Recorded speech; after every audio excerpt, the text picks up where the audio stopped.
Hey guys, and welcome back to the channel. Today we're gonna do something new here. I always thought reaction videos kinda sucked. I've never been really quite there yet where I understand the fascination of watching someone watch something. So you're not gonna see me react to a drum or music performance in the near future.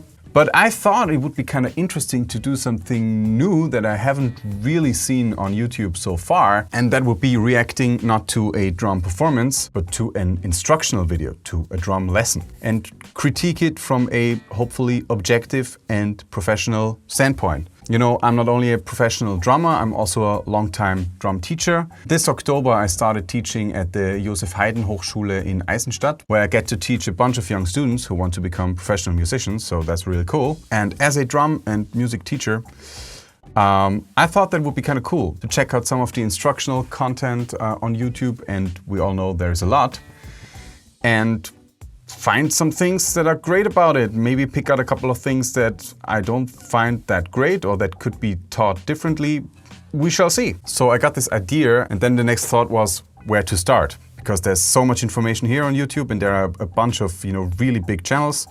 So I just did kind of an obvious thing. I just typed in drum lesson into my YouTube search and I picked the first video for today.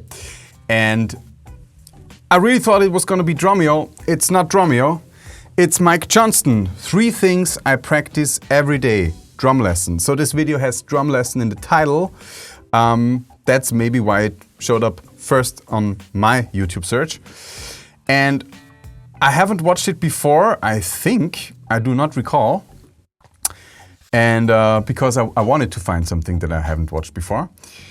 And I like this very much, right from the title, because 3 things I practice every day. That sounds kind of clickbaity and fishy right from the start. But I mean, we all try to, catch as many views as possible. So that's all cool. That's all cool, but we're gonna see what he is talking about. 3 things, what are the 3 things? I'm really interested now. And MIKE JOHNSTON, if you see this at any point, please be a good sport. I'm trying to be very objective and fair. This is not about my personal opinion about any other instructor. We're just gonna see what we have here. So let's go.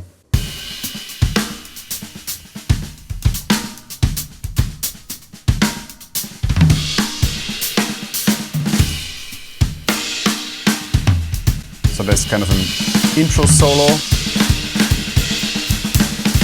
Maybe in this solo he already shows a couple of those things. Now this isn't one of the 3 things I'm going to show you today, but it is something I'm practicing a lot right now, which is basically just sitting down on the kit and improvising, because I've got the Meinl Drum Festival coming up in about 3 weeks, and a big part of festivals and drum clinics in general is improvising. And it's not always that you set out to do a solo, it's just that maybe there's a Q&A that says, hey, that thing that you always do with your left foot, what is that? And it's like, oh, it's, I just kind of add in a chick, and then all of a sudden you're just going.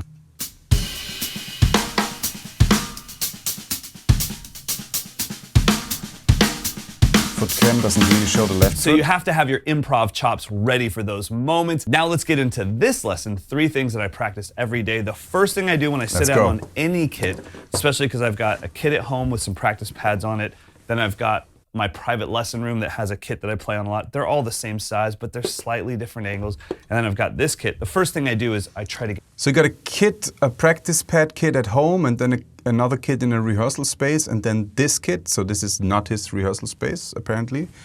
Apparently he has a different space for his school, I don't know.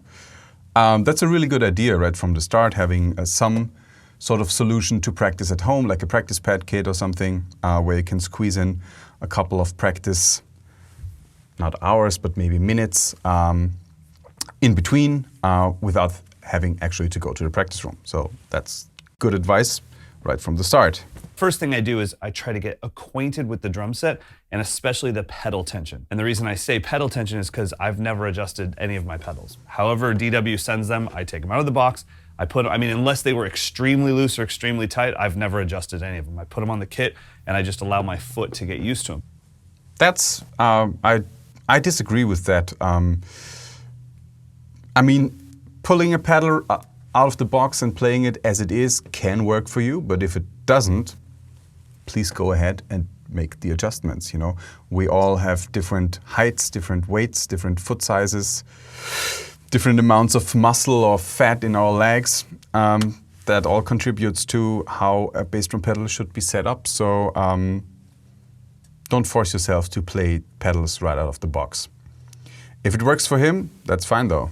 Exercise is really simple. 16th notes around the drum set. Let's assume we're dealing with a 4-piece kit here. We've got 1 E and a, 2 E and a, 3 E and a, 4 E and a.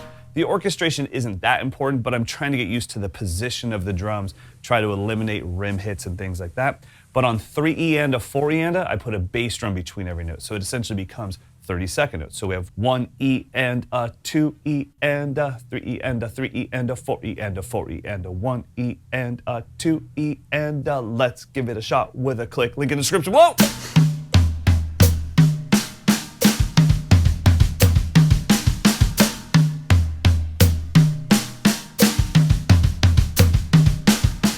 Singles between hand and foot, it's honestly something that's been frustrating me since I was a kid. Me too. So that's a good exercise. You know, you learn to get around the kit in both directions, which is very important. And you will instantly also practice linear singles, you know, putting the foot in between, which is a very powerful tool and is very challenging in the beginning, you know, from a independence technique standpoint. So practicing that every day is good advice, also getting around the kit. I'm sure this exercise should be played in a bunch of different tempos, should be played much faster than this, maybe even slower. Let's see how this goes on. I can never get it clean enough. I can never get it quite to that Vinnie Colaiuta level on the Buddy Rich Memorial Scholarship concert where he like does it while he's pushing up his glasses, looking at Dave. And it's the best. It's just the best moment ever, and I always think like, oh, I'll do that, and then I go, yeah, me too. I'm not gonna do that. So you might be asking though, why not just do just singles?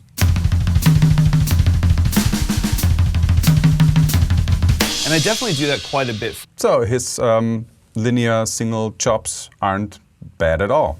It's very good. For endurance, but the thing with that is, you're getting used to this rhythm. You're just staying there the whole time, and your foot kind of adapts to that. What I like about this exercise is that your foot is stagnant, and then it has to jump in and be on time. So that not being used, then being used, not being used, I think that's much more practical. Because if you think about a groove like this,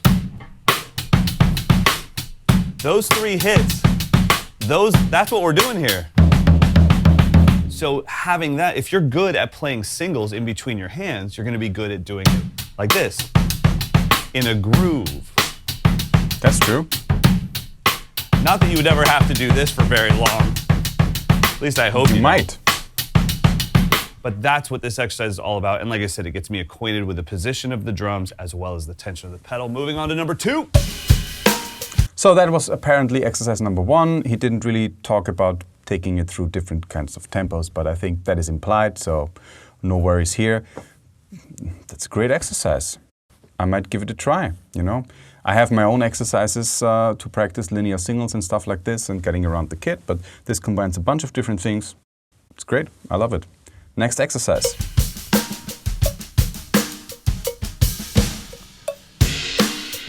Okay, some sort of timing thing here. Leaving out the 1 in improvisation. Not here.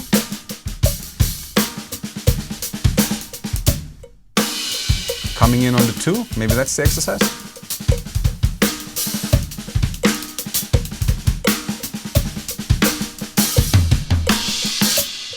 So every day I pick a new groove environment to improvise inside of and to explore. Obviously, in this instance, it's the Gadsden groove, single-handed 16th note groove. And I just sit in that pocket, I sit in that tempo. So it's just about the type of groove he was playing, not about a timing exercise or coming in on the 2, like a rest exercise, something. It's about the groove he was playing. Every day he picks like a particular kind of groove to work on. In that feel and start exploring things. doing some 30-second notes. Is that too busy? Probably. Then, ooh, could I interject some triplet stuff going on here? And can I mess around with little hints of different subdivisions other than the straight 16th notes on the hi-hat? Also, I'm trying to find how far can I explore this thing without losing the actual groove itself. Naturally, sometimes I go too far, then I have to rein it back in, and sometimes I think I'm being a little too safe and I need to explore a little bit more. But the goal here is to pick a groove, any groove, and just start to explore it a little bit more and learn how to feel a little bit more free so you're not so trapped inside that groove. I love it. I love it. So the second exercise is not like a fixed exercise per se. It's just like pick a groove that you like, that you're working on, and get creative with it. Explore it, you know, see where it leads you, do all the things he said, try different subdivisions, different kinds of stuff.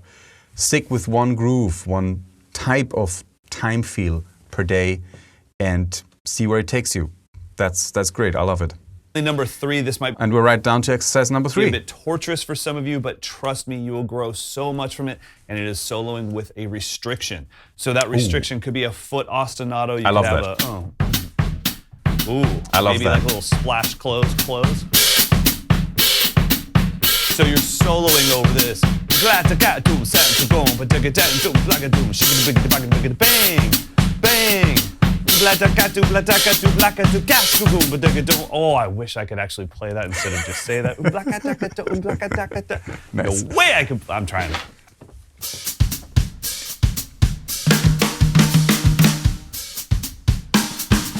So he's actually trying something here.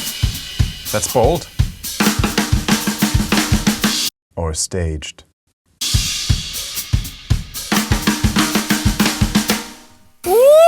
Come on, biscuits and buttercups. Anyways, like I was saying, soloing over a restriction. So the restriction in this instance, quarter note challenge, but a little bit different than how I showed it in the Minel videos a few years ago. In this case, I'm just working on a specific part of the skills that I feel like I'm lacking in. By the way, I got this idea from a solo that Terry Ungoli did with Christian McBride. So I did not make this up. I saw him do a solo, and I just thought, that'd be easy. And then I went, yeah, I think we're good. So I had to practice it. Now, where I feel like I'm lacking is right hand and bass drum together on the hi-hat against this. So having that as a constant. So you can think of like, what could you do? You can do in between, maybe some odd groupings. Yeah, that's for the mind. What would 5s sound like against this?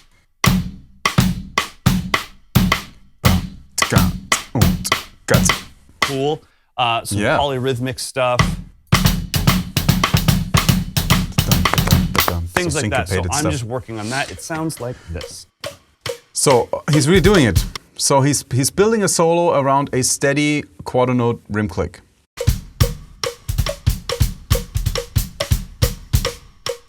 That's a hard, very hard restriction. Because not having your left hand available to solo, that's rough.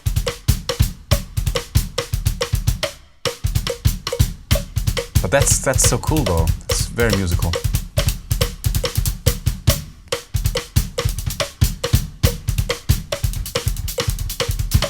Almost, buddy.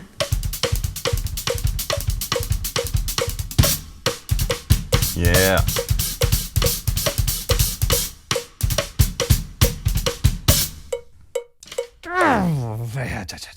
So as you can tell, I'm still working on it. And that's what I'm trying to tell you is I'm practicing these every day because I don't have them down. If I had... That's, I think I really like what he's doing here. So 3 exercises every day. The first is like a technical exercise. Does it have to be the exact same exercise that he shows? Probably not. You can probably pick a different technical exercise, but that one is really good because you're practicing, you know, going around the drums and putting the foot in between, like that linear single thing with the rests on the foot. So that's a very good exercise. And then second thing is like pretty much open to anything groove related. Pick a groove, see what you can do with it, explore it. And then the third thing is a solo exercise, an improvisational exercise, which is very good. You pretty much cover all the basics. You cover technique, you cover time playing, and you cover soloing. So that's pretty much what we need to do, right? So that third exercise is really good. develop a solo over a restriction. The restriction could be an ostinato, in this case one hand, maybe two hands. It could also be, you know, restrictive in the sense of restriction to certain sound sources. Play a solo only on the snare drum. Play a solo only on the toms. Or play a solo not using your hi-hat.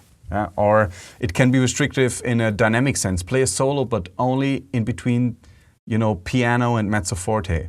Play a solo but only like double forte and stuff like this. It can be restrictive in subdivision. Play a solo but only play triplets. Don't play anything else. Only play eighth note triplets, let's say, or any other subdivision. So those kind of restriction exercises for soloing are very good. I do them myself also all the time. And I like the blend here, as I've said, going from a technical exercise to a groove exercise to a solo exercise. And the technical exercise is pretty, you know, rigid. That's what it is. That's that one exercise. But then the other two exercises, you pick something new probably every day. Or you can also stick with one groove, with one time feel for a couple of days. And then you play a solo with a restriction, and that restriction could also be something new every day. So that's really cool. As a complete practice plan, does this work as a complete practice plan? Probably not, because you're missing like really like hand technique stuff here. You're not really playing rudiments. You're not really working on your singles and doubles and stuff like this. You're not really working on your foot technique. You're very limitedly working on your independence, but you pick a time feel, a different time feel every day. It could also be like a jazz groove or a Latin groove, and you solo every day. You're not really working on solo vocabulary. You're not really checking out, you know, solo concepts, licks, and that stuff. You're just playing a solo with the restriction. So I would say this is not a complete practice plan, but that's not what that video is supposed to give you. It's just 3 exercises I do every day, and then after those 3 exercises, he probably does a bunch of other stuff. So for that, it's great. It's really great. Pat it down. I would just nail a solo out for you and go like, yeah, still working on it. It's like, are you? Or are you just making yourself feel better by playing things you can already play? I don't have this down yet. I'm trying things, I'm going for them, and I'm physically not able to do that. Those 3s, I want those 3s. 3s in the kick drum are pretty hard to play. And they're within reach, right? Like, you know what it's like to have something within reach where you're like, oh, I can think of it, and I'm so close to do it, but I just can't. So what's it gonna take? Oh yeah, practice. So YouTubers, I hope you got something out of seeing a little bit of the process, seeing what I'm working on right now, every single day, chipping away at it one note at a time, not getting disgusted with myself, not thinking, oh, I'm the worst drummer ever. You should never think that. It's just gonna take time. I'm gonna have to chip away at this stuff, and so treat yourself will you for with whatever respect. it is you're working on. Hope you enjoyed this. Please like. Yeah. Treat yourself with respect and love. And let's give Mike some love. Mike Johnston. Pretty good video. I think we all know Mike. He has a huge online lesson thing going on YouTube alone. And then, you know, Mike'sLessons.com, as it says here in the video. That might be worth checking out. I mean, there's probably some good stuff there. So yeah, Mike, if you see this by any chance, be a good sport and leave this video up on YouTube. There's nothing bad to say anyways. It's a great video. It's great advice. I really like it. Keep it up. To all my viewers, go and check out Mike. I mean, I probably have like 1/1,000,000th of his followers, so I don't really think he needs you guys. I think he's doing fine without us. But if you want to stop by and check some of his stuff out, what I kind of wanted to say in general about YouTube instructors is try to really be objective and dissect the material and find out if there's value in it or not, like we did today, you know? Because people seem to have strong opinions about YouTubers, and whether you like Mike as a person or not, as a YouTube persona, whether you like his playing or not, leave that all out the door and check out the instructional material he has here on YouTube. And I think you might find some great stuff. So I hope you do this with my channel too. I mean, we're all just trying to be around and do something. So so this should be a happy place. Go out there and find the good information. And this is good information, because there's a lot of crap information here on YouTube also. And at some point we might also stumble upon that. So yeah, stick around, leave a like, comment, subscription. Check out all the other stuff on my channel. I do a lot of stuff. For example, my 17 episode, free, completely free, 17 episodes on YouTube alone, course on hand technique right here. Check out all the other stuff and I see you again soon.